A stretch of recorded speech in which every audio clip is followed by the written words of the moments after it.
Negative charge होगा। ठीक है,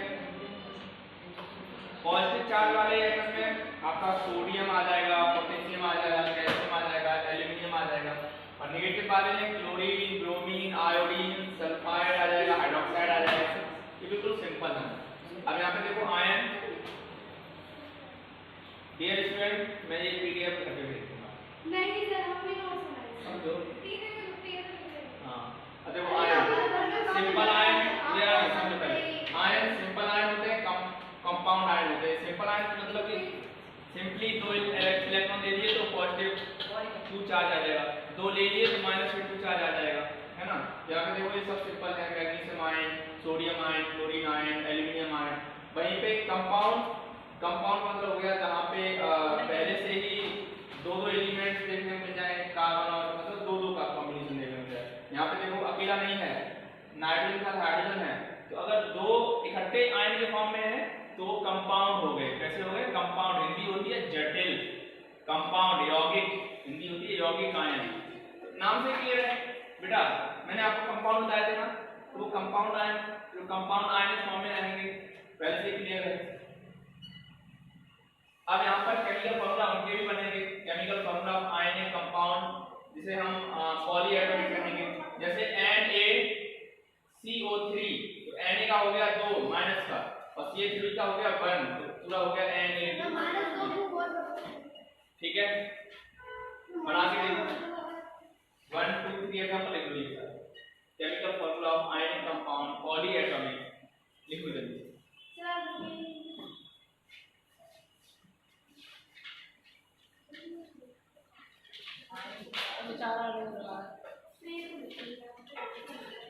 अरे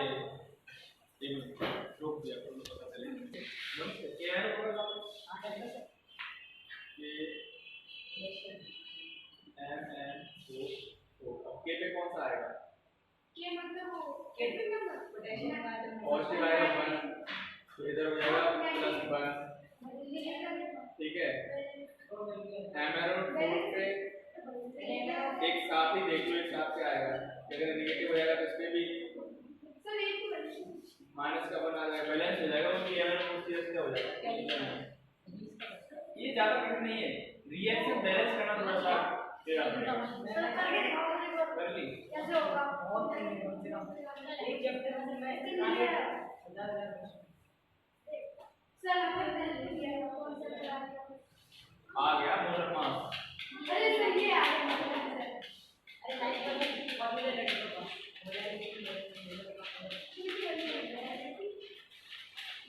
ठीक है समझ गए। चलो मोलर मास तो क्या होता है सर? हां, इनविंसिबल बॉडी। अरे इनविंसिबल बॉडी के इनविंसिबल बॉडी।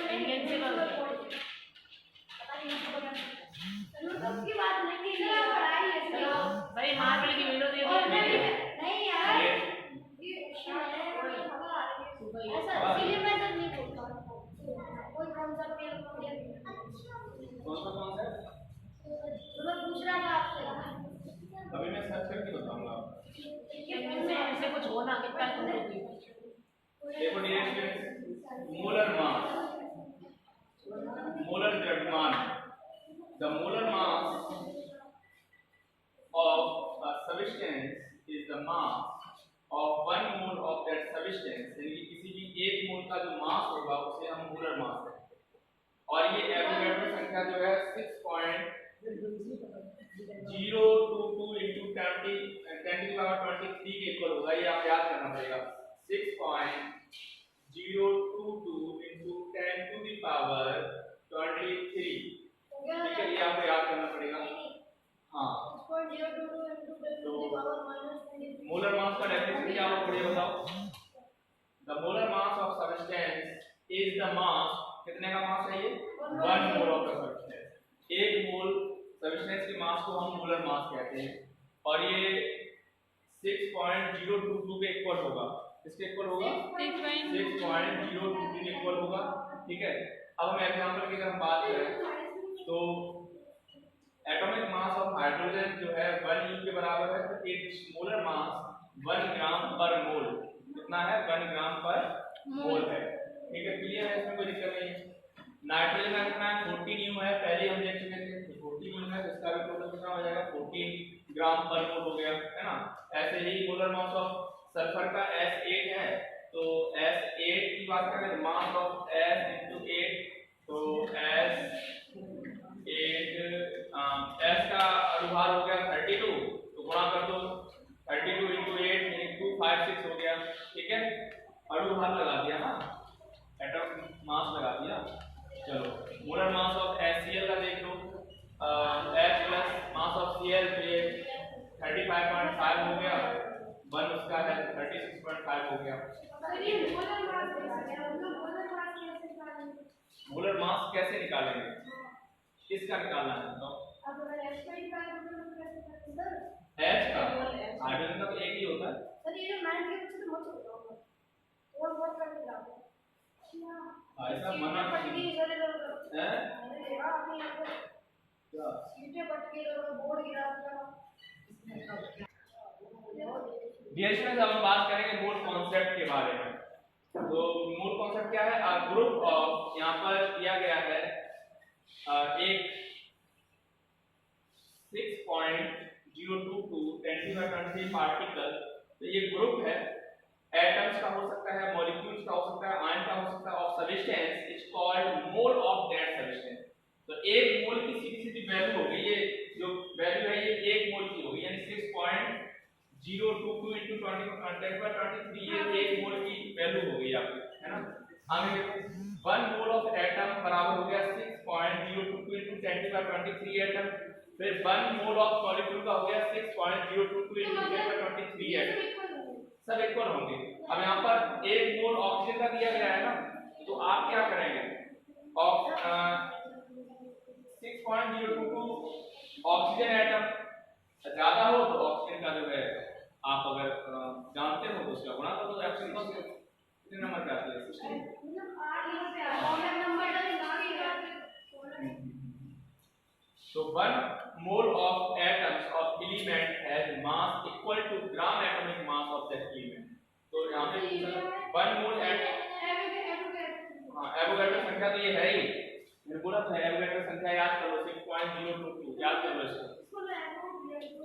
हाँ एक काम करिएगा, अभी से समझ लीजिएगा, ठीक है, और उसके बाद जब हम पीडीएफ इसको ग्रुप में शेयर कर दी है ऑलरेडी, आप उससे नोट्स बना लीजिएगा, ठीक है, तो ज्यादा तैयारी हो जाएगी थोड़े समय। अब यहाँ पे एल, हाँ तो एवोगैड्रो नंबर को एल से डिनोट करते हैं, एल से डिनोट करते हैं, एल से। चलो अब देखो इंपॉर्टेंट फॉर्मूला क्या है, नंबर ऑफ मोल्स बराबर given mass upon molar mass, clear है। दूसरा देखो नंबर ऑफ मोल्स n बराबर given number of particles upon Avogadro number, तो यहाँ पर n बराबर n अपॉन n0,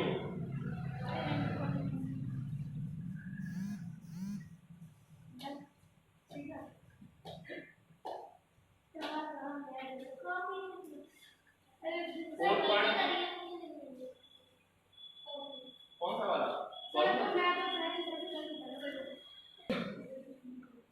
प्यारे विद्यार्थी, this is a very important question, आप न्यूमेरिकल इसका लगा सकते हैं, calculate number of iron atoms in the piece of iron weighing, और यहाँ पर जो वेट दिया गया है वो 2.8 ग्राम का दिया गया है, ठीक है, और एट मास इसका हुआ है 54 AMU यूनिट दिया गया है, तो यहाँ पर 1 मोल कितना होगा, तो 56 ग्राम, ठीक है।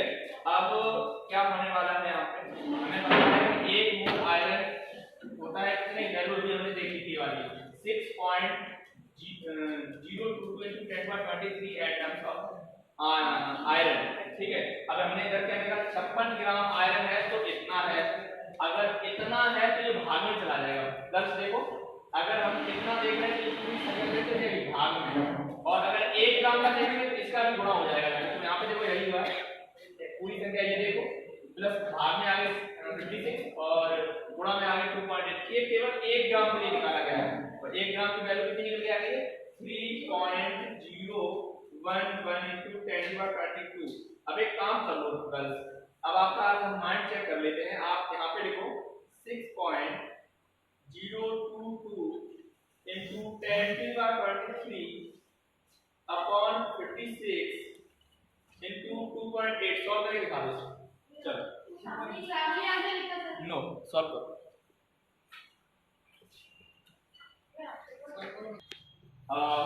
Next question, mass of one molecule of substance 5.32 into 10 to the power 23। देखो 5.32 into 10 to the power 23 है, ठीक है, और इसका मॉलिक्यूलर मास पूछा गया है, ठीक है।